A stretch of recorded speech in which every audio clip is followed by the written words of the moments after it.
पदारविंदु संयुक्तं नित्यं ध्यायन्ति योगिनः कामदं मोक्षदं चैव ओंकाराय नमो नमः। अज्ञानतिमिरान्धानां ज्ञानाञ्जनशलाकया नेत्रैरुन्मीलितं येन तस्मै श्रीगुरुवे नमः।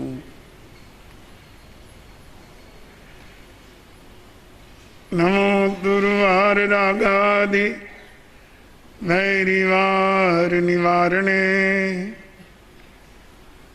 अर्हते योगिनाथाय महावीराय तायिने।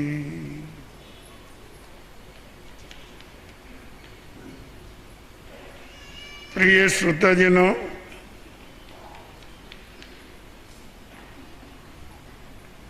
हमारा ये भारतवर्ष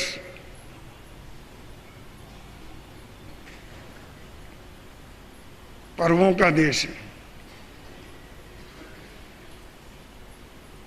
यदि समाज और धार्मिक पर्वों का अंकन किया जाए तो मैं समझता हूं कि संभवतः कोई दिन ऐसा भारतवर्ष में नहीं मिलेगा आपको जिस दिन कहीं न कहीं कोई न कोई सामाजिक या धार्मिक पर्व न मनाया जा रहा हो। कन्याकुमारी से कश्मीर तक पर्वों की श्रृंखला चलती रहती है।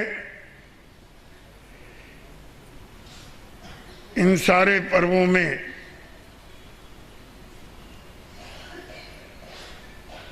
कहीं खाने पीने का आनंद है, कहीं झूले झूलने का आनंद है, कहीं देने लेने का आनंद है, नाचने कूदने का आनंद है और कई क्रियाकांडों का आनंद भी है, क्योंकि पर्व आनंद के लिए ही मनाए जाते हैं। अपना पर्वाधिराज पर्युषण ये भी आनंद का ही पर्व है, पर इस पर्व की विलक्षणता कुछ अलग है।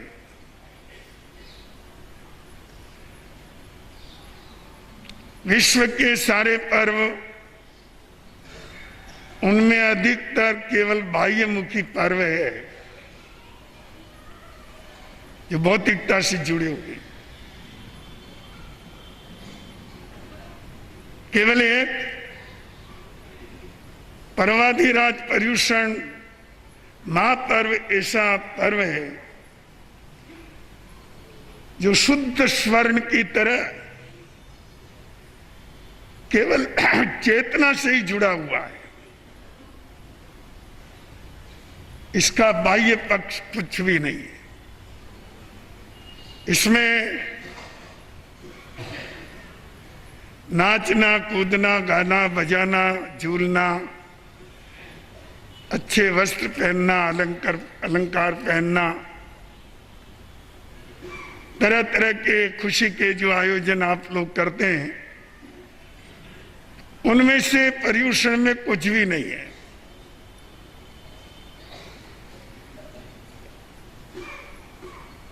इन सारे पर्वों में जो हमारे देश में चल रहे हैं, यह महापर्व कुछ अलग ही तरह का है। अपना अभ्यास केवल पर्वों के व्यवहारिक पक्ष का आनंद लेने का अपना स्वभाव कुछ ऐसा ही बना हुआ है। उन लोगों को जिनके दिल दिमाग में भौतिकता ही बसी हुई है, केवल व्यवहारिकता ही बसी हुई है, केवल सामाजिकता ही बसी हुई है। उनको ये पर्व बहुत नीरस लगता है, क्योंकि इसमें कुछ भी तो नहीं है। खाने पीने मौज मजे करने का तो कोई रास्ता ही नहीं है। ये तो मात्र अपनी चेतना के अभ्युदय का पर्व है। विश्व में कोई तो ऐसा पर्व हो जो शुद्ध आत्मा की बात करता हो।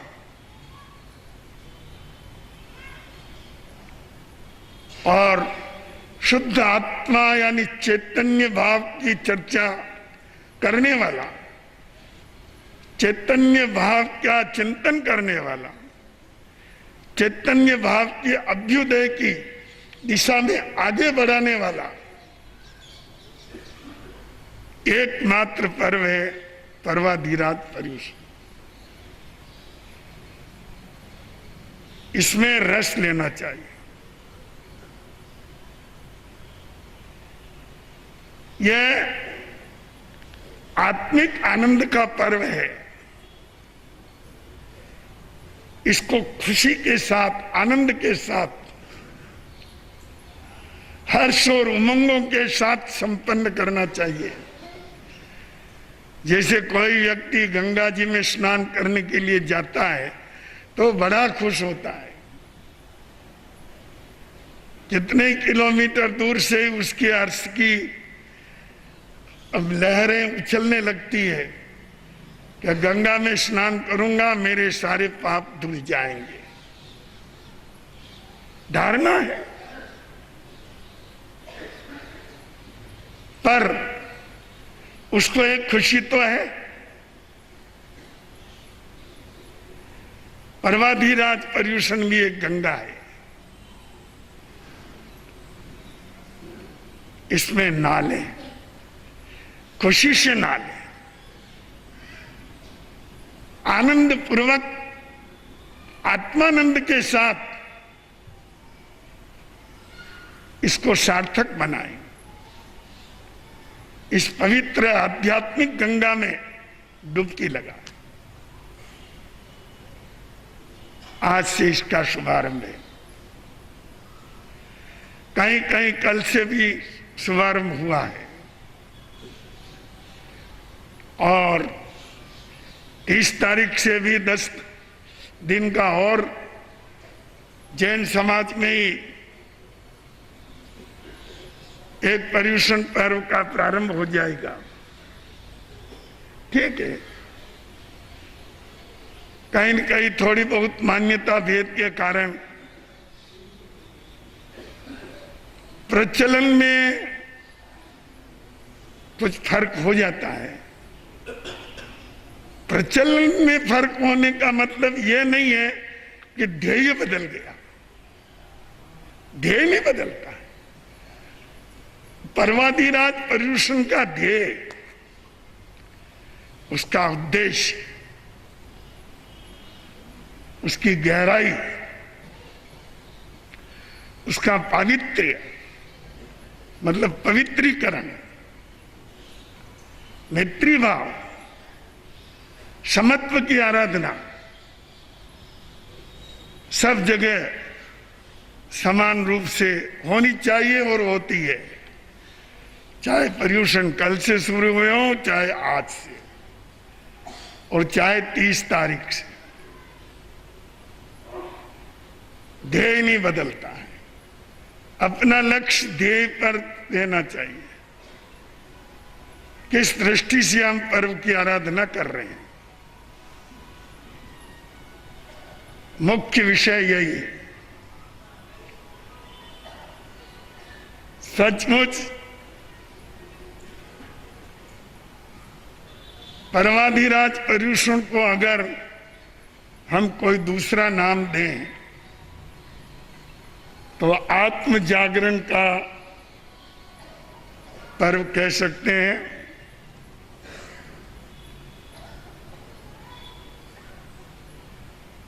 आत्म जागरण का पर्व इसलिए कहता हूं इसको समझना सरल है, पर्यूषण के अर्थ को समझना थोड़ा कठिन है, क्योंकि ये संस्कृत शब्द है। इसमें एक उपसर्ग है, एक शब्द है। उपसर्ग के कारण शब्द का अर्थ भी बदलता है। इसमें एक उपसर्ग है परि,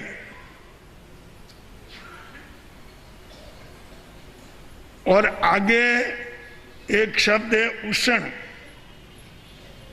संस्कृत में उषण का अर्थ होता है स्थित होना, बैठना, सानिध्य प्राप्त करना, समीपता प्राप्त करना।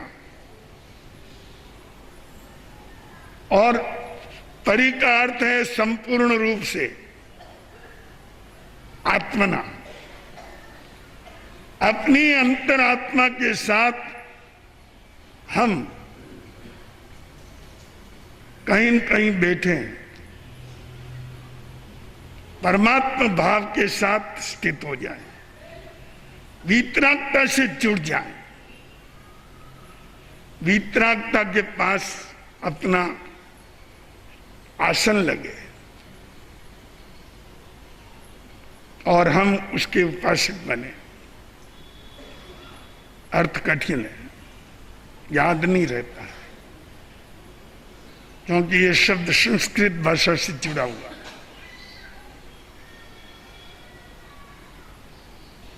और अपनी सामान्य समझने योग्य भाषा में इसको आत्म जागरण का प्रश्न के पर्व कह देना चाहिए, सीधा है। आत्म जागरण का अर्थ क्या है ये समझ लीजिए। विश्व में व्यक्ति जितना भी अधर्म करता है, दुष्क्रिया करता है, जितनी भी उसकी जीवन शैली में चूक होती है, भूलें होती है, गलतियां होती है, वो असंयम से होती है।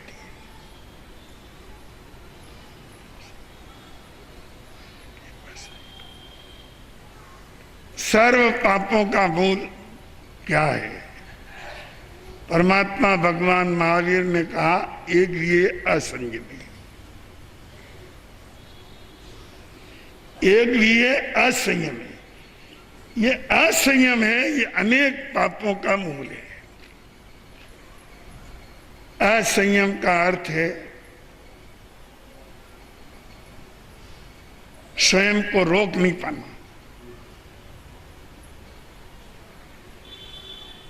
स्वयं को रोक नहीं पाना। यह भी एक आंतरिक कमजोरी है।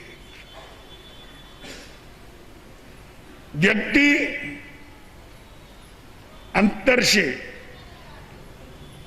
चेतना के स्तर पर इतना कमजोर हो गया है कि उसको कोई भी बहा करके ले जाता है। उसमें वो स्थैर्य नहीं है, उसमें उसके अंतर में वो संज्ञान नहीं है, वो दृढ़ीकरण नहीं है कि जिधर मैं बह करके जा रहा हूं वो भाव किधर जा रहा है और उसका परिणाम क्या होता है। एक शब्द सुना होगा आपने, मूर्छा। सचमुच ये मूर्छा शब्द जो है ना, अच्छी तरह से समझ लेना चाहिए। जब हम मूर्छा को समझ जाते हैं तो संयम को समझ जाते हैं, क्योंकि जितना असंयम होता है वो मूर्छा से होता है। एक असावधानी कह दीजिए, एक गफलत कह दीजिए, एक मोह कह दीजिए, एक ना समझ कह दीजिए, कुछ भी कह दीजिए। इस तरह की कुछ कमजोरी और एक असावधानी ये अनेक बुराइयों के प्रवाह में आपको बहा देती है। दो शब्दों के साथ हम प्रतिदिन गुजरते हैं। एक शब्द है प्रसुप्ति और एक शब्द है जागृति। इन दो शब्दों के साथ हम प्रतिदिन जुड़े हुए हैं, प्रतिदिन गुजरते हैं। जब सो जाते हैं, नींद आती है, उस अवस्था को हम प्रसुप्ति कहते हैं, और जब हम जग जाते हैं उस अवस्था को हम जागृति कहते हैं। जागृति में व्यक्ति थोड़ा सावधान हो जाता है और वह हिताहित को सोचने की क्षमता पा लेता है। पर यह बात प्रसुप्ति में नहीं होती है। सपना आया, कुएं में गिर गए।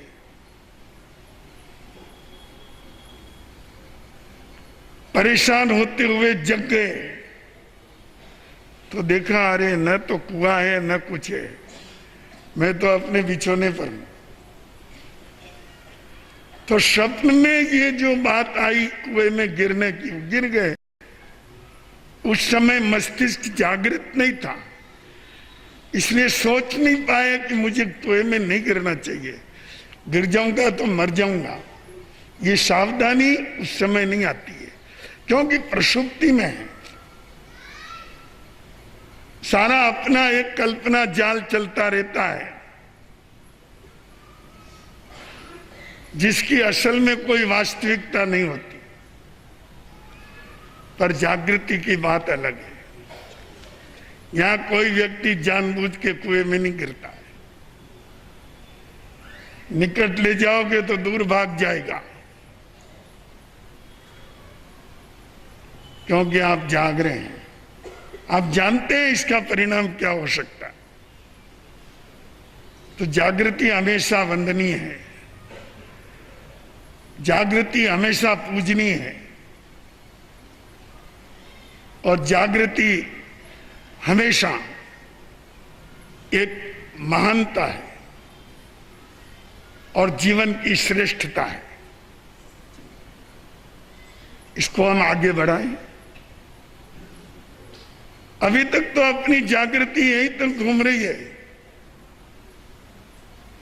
पेट पेटी परिवार, पेट पेटी परिवार, इनका हित कैसे हो। अपनी जागृति यहीं तक चल रही है, तिजोरी तक, खाने तक, परिवार तक, उद्योग धंधे तक, यहीं तक चल रही है। इस जागृति को और आगे बढ़ाएं और उसको थोड़ी गहरी ले जाएं,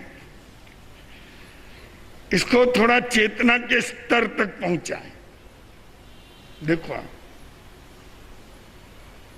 वहां जो जागरण हो जाएगा या जागरण का प्रारंभ भी हो जाएगा तो आपका जीवन आत्मानंद से प्रफुल्लित हो जाए। उसमें जो खुशियां हैं और कहीं नहीं है। आत्म जागरण के अंदर जो आनंद की धारा बहती है वो धारा आपको विश्व में कहीं नहीं मिल सकती।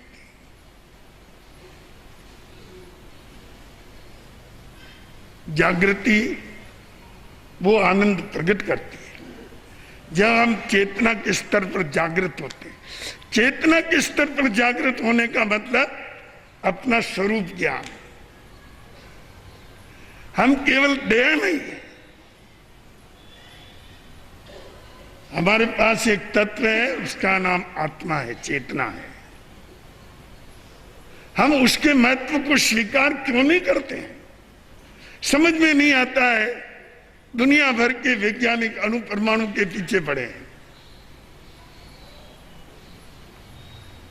अणु को खोल लें, परमाणु को खोल लें, और वो निर्जीव पदार्थ है उनको खोल खोल करके सत्यानाश कर दिया, विश्व को मौत के कगार पर ले जाके खड़ा कर दिया।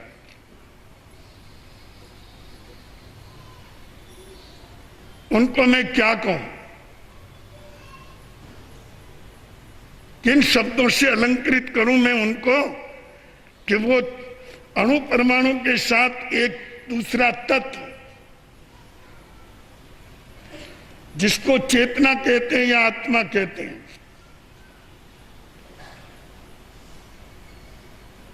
वह साथ साथ विद्यमान है और उसमें वो स्वयं अलंकृत है, युक्त है, फिर भी चेतना की गहनता, चेतना के स्वरूप, चेतना की विकृति, संस्कृति, अच्छाई बुराई, स्वभाव परभाव कुछ नहीं जानते, केवल जड़ में पड़े हैं। ये भारत का सौभाग्य है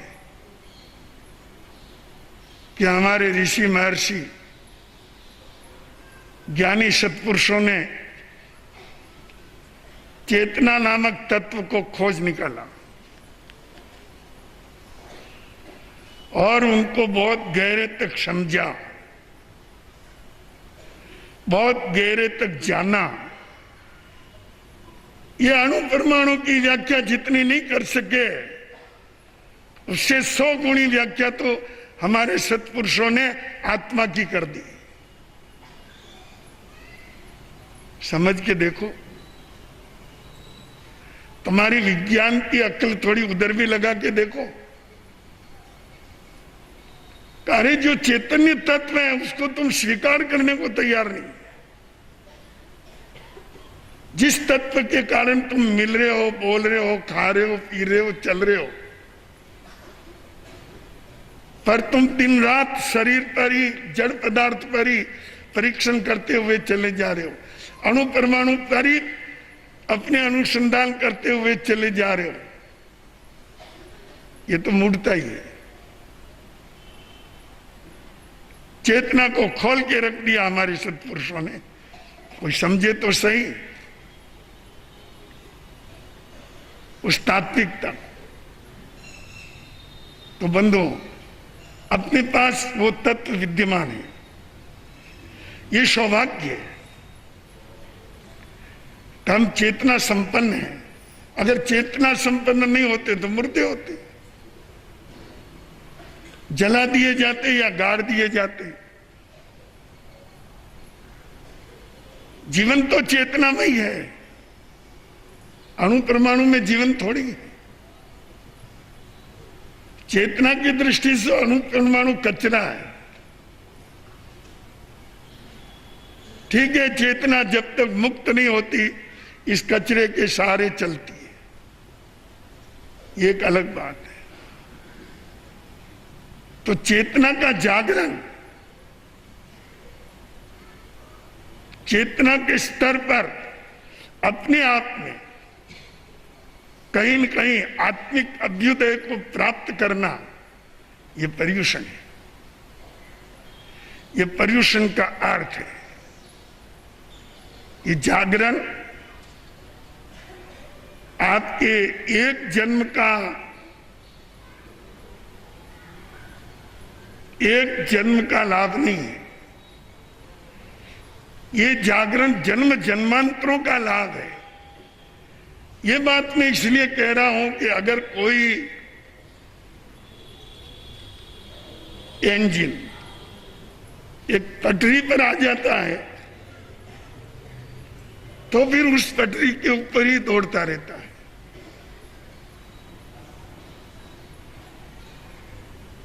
तो एक बार हम अपनी जीवन की धारा को चेतना की तरफ मोड़ दें, अपने मन के इंजन को आत्म भावों की पटरी पर ले जाएं, फिर ये चलती रहेगी। कुछ भाव करना कोई बड़ी बात नहीं है। कुछ जन्म मरण भी कर लें तो कोई तकलीफ नहीं है, पर एक दिन हमें सर्वोच्च सिद्धि मिल जाएगी और हम भवभ्रमण से मुक्त हो सकते हैं। आत्म जागरण का अंतिम समाधान, अंतिम परिणाम वही है। तो हमें आज की बात करनी है। आज से हम आत्म जागरण के क्षेत्र में प्रवेश करते हैं, इस द्वार में प्रवेश करते हैं, असंयम से मुक्त होकर, मूर्छा से मुक्त होकर, एक असावधानी से मुक्त होकर के दिशा प्रदान कर दें। सत्पुरुषों ने एक नया रास्ता खोज निकाला है, उसका लाभ उठा लें। यह लाभ असंयम से मुक्त होने पर सहज मिलेगा, किंतु याद रखिए असंयम से पिंड छूटना बहुत मुश्किल है। सतत जागरूकता ही व्यक्ति के चरित्र का निर्माण कर सकती है। आप अगर एक बार भी असावधान बन गए, मूर्छा में आ गए, असंयम में आ गए, पतन निश्चित है। वह पतन कितना आगे बढ़ जाएगा इसकी कोई सीमा नहीं है। याद रखिए, एक अषाढ़भूति मुनि थे,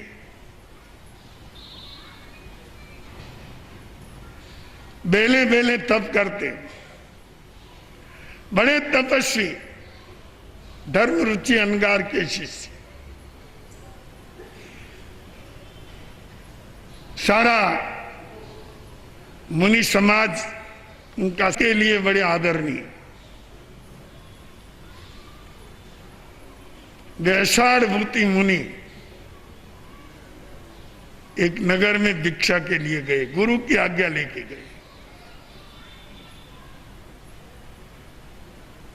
गुरु की आज्ञा लेना ये हमारे साधु जीवन की मर्यादा है,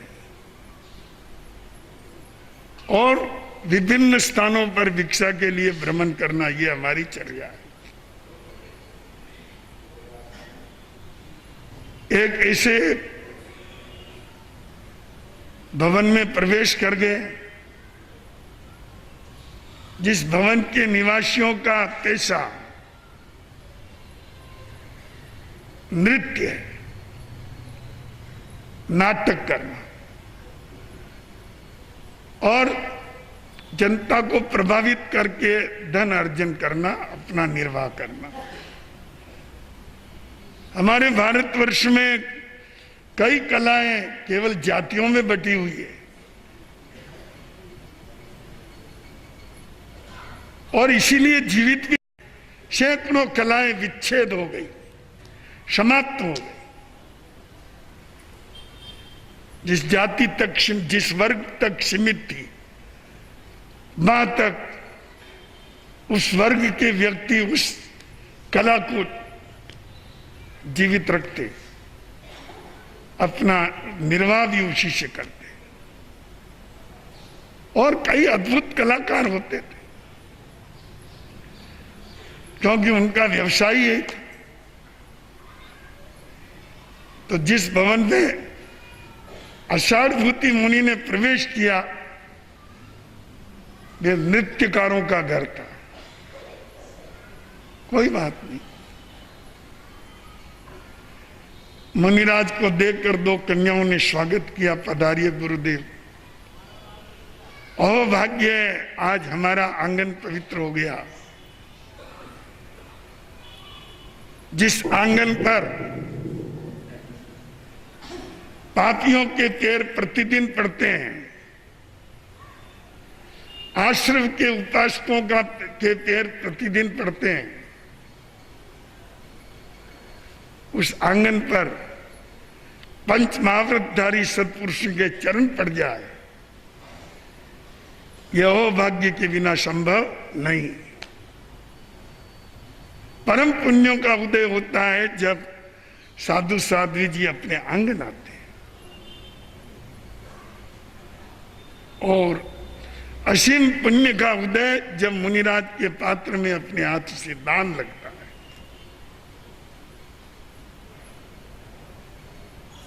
अमेरिका, इंग्लैंड, विदेश में रहने वाले कई जैन श्रावक देश में आते हैं, सेवा में आते हैं, दर्शन करने आते हैं, वो रोते हैं, भाई क्या कारण है गुरुदेव, हमारे वहां सब कुछ है,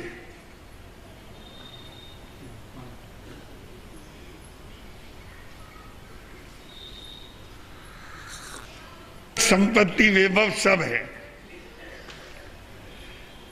आराम इतना कि पसीना बहाने की जरूरत नहीं, पर ये मुनिराज का पात्र नहीं है, इसके लिए तरस जाते हैं। आहार करते हैं तो सोचते हैं ये आहार क्या है, व्यर्थ है। मुनिराज के पात्र में तो हम बह ही नहीं सकते। बंधुओं, परम पुण्य का उदय सत्पुरुषों के चरण पड़े, पात्र में योग लगे। दो कन्याओं ने स्वागत किया, पधारिए। आहार निर्दोष, पर केवल लड्डू, एक लड्डू बेराया, एक और बेराया। मुनिराज ने काटी, अषाढ़भूति लेके नीचे आए, एक मूर्छा जागृत हो गई,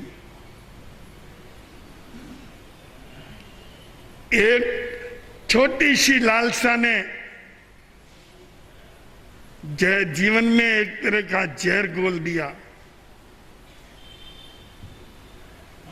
भावनाओं का एक ऐसा छोटा सा ज्वार आया कि लड्डू तो ये दो ही हैं, किस किस को दूंगा, गुरु को भी देना ही पड़ता है, तपस्वी होते हैं उनको भी देना पड़ता है, छोटे लघु संत होते हैं तो उनकी भी, सबको स्थविर होते हैं उनको धामना पड़ता।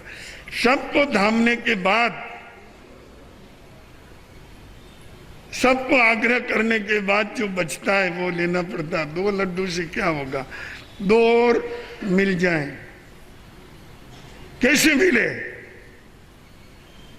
वापस जाना तो उचित नहीं है। पर मुनिराज के पास एक बहुत बड़ी लब्धि थी, एक ऐसी विक्री शक्ति थी, लब्धि, कि रूप बदल जाए।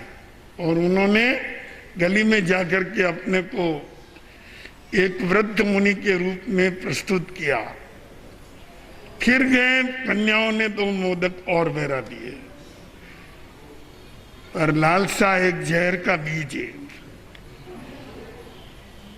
ये बढ़ता ही जाता है, इसको निकाल के फेंकना बहुत मुश्किल है। इसके उड़ते ही अगर इसका सिर कुचल दिया जाए तो ये सांप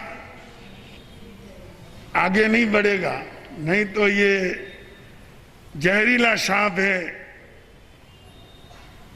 अपना लालच, ये आपको न मालूम कहां तक गर्त में ले जाके गिरा दे। नीचे आए, सोचा दो ही तो बहराए हैं,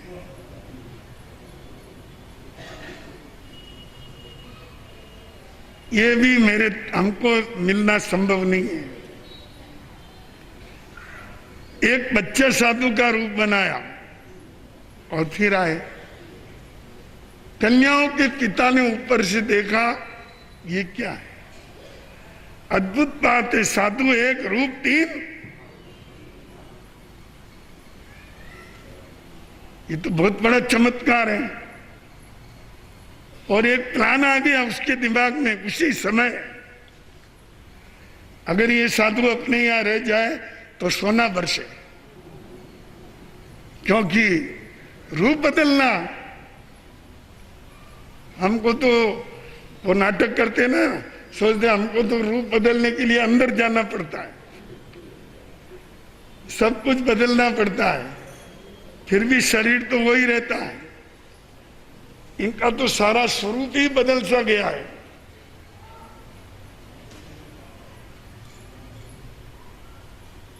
इनको यहीं रखना, इस साधु को यहीं रखना।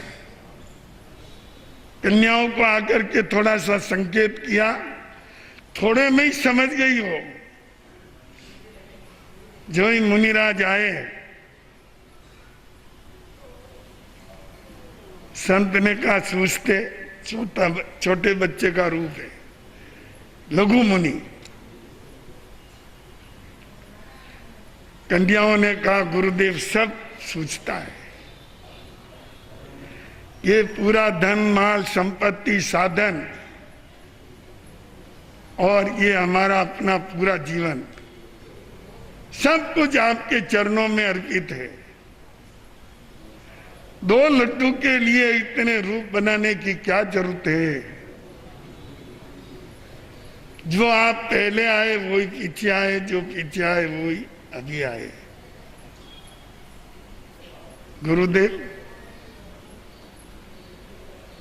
ये कष्टमय जीवन कि 1-2 लड्डू के लिए इस तरह रूप बदलना पड़े,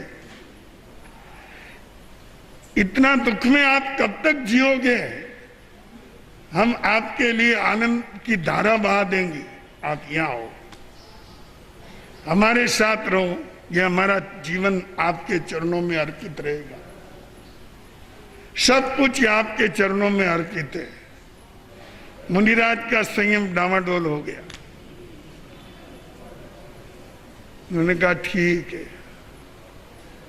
सब कुछ ऐसे भव्य वातावरण में जी रहा हूं, जीने का अवसर मिल रहा है, अच्छा है। अपने गुरु को पूछ के आऊंगा, जाके गुरु से किसी तरह का विवाद करके, कहा मैं यहां नहीं रहने वाला, मैं तो जाने वाला हूं।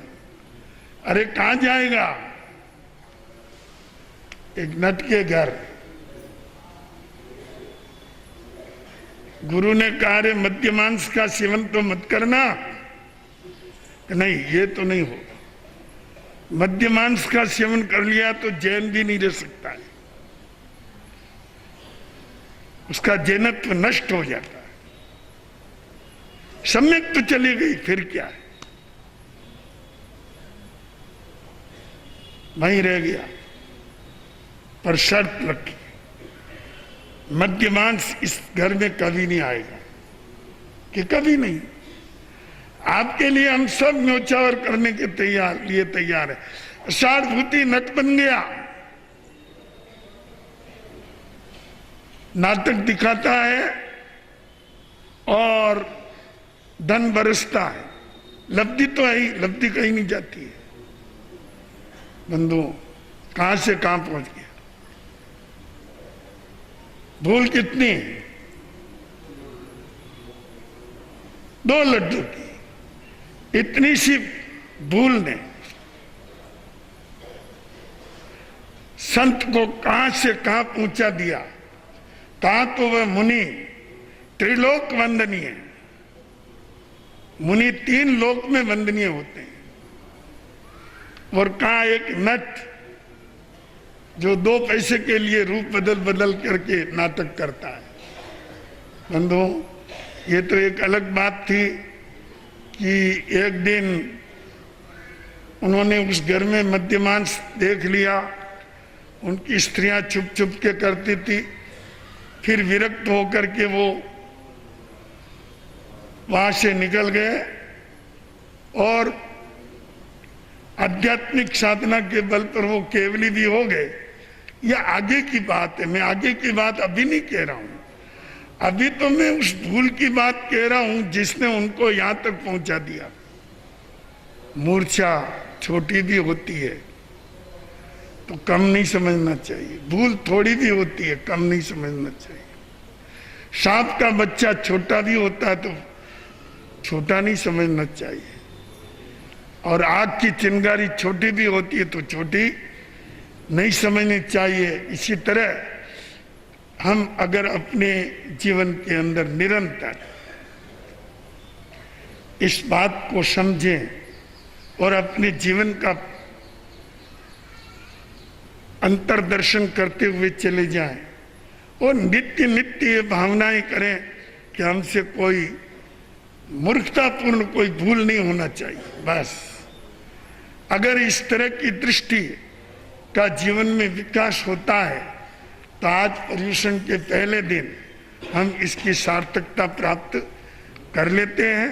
तो बंधुओं, पर्वाधिराज पर्यूषण के इस पवित्र पर्व के अवसर पर आप सब लोगों के आध्यात्मिक अभ्युदय के लिए शुभकामना तो प्रकट कर ही रहा हूं, साथ ही आपको यहाँ होने वाले कार्यक्रमों की संक्षिप्त जानकारी देता हूं। सुबह 6 बजे से अविराम रहा है, कोई भाई बहन वंचित न रहे, और 8:30 बजे अंतकृत सूत्र का वांचन चलता है और इसका स्वाध्याय होता है, विवेचन होता है हमारे प्रवर्तक मदन मुनि जी के द्वारा। 8:30 से तो स्वाध्याय का लाभ लेना चाहिए, वो शुद्ध परमात्मा की वाणी प्रकट होती है। और 10 बजे से 11:15 बजे तक विषयगत विवेचन होता है, प्रवचन होता है। दोपहर 2:30 बजे पुच्छी सुनम का सामूहिक पाठ होता है। तो जितने भी भाई बहन जिनको पुच्छी सुनम आता हो या नहीं आता हो तो अपनी पुस्तकें जिनके पास हो लेकर के 2:30 बजे आए। यहाँ पर पुच्छी सुनम का पाठ होगा और साथ में भगवान महावीर के जीवन पर थोड़ा संक्षिप्त विवेचन भी होता रहेगा। और शाम को 6:30 बजे के लगभग, 6 बजे के बाद समझ लीजिए, पर 6:30 बजे तक हमारे यहाँ रायसी देवसी प्रतिक्रमण होगा।